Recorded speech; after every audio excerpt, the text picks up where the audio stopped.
Bienvenue sur la chaîne YouTube de Defeating Epilepsy Foundation. Dans cette présentation, nous discuterons de ce que c'est la carbamazépine, de son histoire, de son fonctionnement, de ses effets secondaires et de ses risques. N'oubliez pas d'aimer nos vidéos et de vous abonner à notre chaîne YouTube. Cliquez sur la cloche à la notification des futures vidéos. Cliquez sur le lien Faire un don dans la section description ci-dessous et faites un don aujourd'hui. Votre don nous aide à faire la différence pour les personnes qui luttent contre l'épilepsie. Nous vous remercions pour votre soutien. Cette présentation est uniquement destinée à des fins éducatives.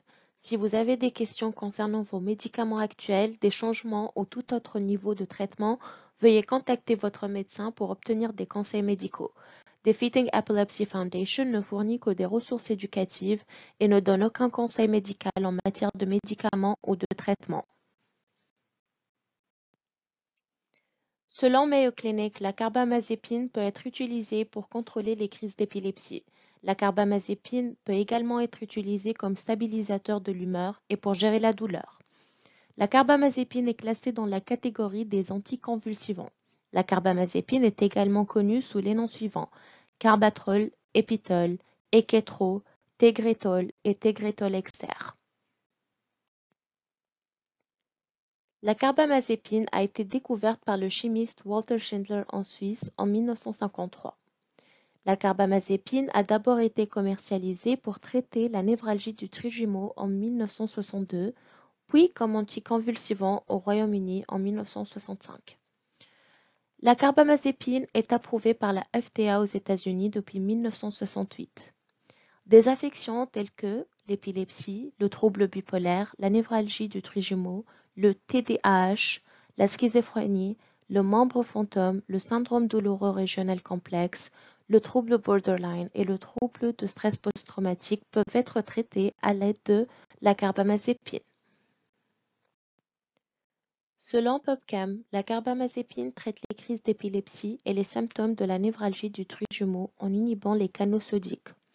La carbamazépine provoque ces effets en se liant aux canaux sodiques voltage dépendants et en empêchant les potentiels d'action qui conduisent normalement à des effets stimulants sur les nerfs. Les effets secondaires potentiels de la carbamazépine sont les suivants: vertige, pensée anormalement, difficulté à s'exprimer, tremblement incontrôlable d'une partie du corps, constipation, sécheresse buccale. La prise de carbamazépine peut entraîner des effets secondaires graves. Appelez immédiatement votre médecin si vous ressentez les effets suivants: confusion, éruption cutanée, rythme cardiaque rapide, lent ou pulsé, jaunissement de la peau ou des yeux, urine foncée, douleur du côté droit de l'estomac, perte d'appétit, nausées ou vomissements, changement de vision, fatigue, gonflement du visage, des yeux, des paupières, des lèvres ou de la langue, difficulté à avaler ou à respirer, maux de tête, augmentation des crises, difficulté de concentration, confusion, faiblesse, instabilité, éruption cutanée sévère accompagnée d'un ou plusieurs des éléments suivants: fièvre, douleur musculaire, les yeux rouges ou gonflés, cloque ou peau qui pèle, plaies dans la bouche, gonflement du visage ou du cou. La carbamazépine est principalement métabolisée dans le foie. Les médecins surveilleront les taux d'enzymes hépatiques pour s'assurer qu'il n'y a pas de dommages. Ne mangez pas de pamplemousse ou ne buvez pas de jus de pamplemousse pendant que vous prenez de la carbamazépine. La carbamazépine peut provoquer le syndrome de Stevens-Johnson ou une nécrolyse épidermique toxique. Ces deux maladies peuvent provoquer de graves lésions de la peau et des organes intestinaux. En conclusion, la carbamazépine est un convulsivant qui peut être utilisé pour traiter les crises d'épilepsie, les maladies mentales et la névralgie du trijumeau. Des affections telles que l'épilepsie, le trouble bipolaire, la névralgie du trijumeau, le TDAH, la schizophrénie, le membre fantôme, le syndrome douloureux régional complexe, le trouble borderline et le syndrome de stress post-traumatique peuvent être traités par la carbamazépine.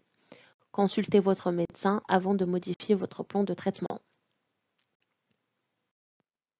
Pour en savoir plus sur la carbamazépine, veuillez consulter les ressources utilisées dans la présentation d'aujourd'hui. N'hésitez pas à aimer et à vous abonner à notre chaîne YouTube et à nous suivre sur nos pages de réseaux sociaux. Nous serions ravis d'avoir de vos nouvelles. Laissez un commentaire ci-dessous ou envoyez-nous un courriel à info@defeatingepilepsy.org. Merci pour votre soutien et ensemble nous vaincrons l'épilepsie. Regardez nos autres vidéos et abonnez-vous dès aujourd'hui. Vous avez le pouvoir de vaincre l'épilepsie.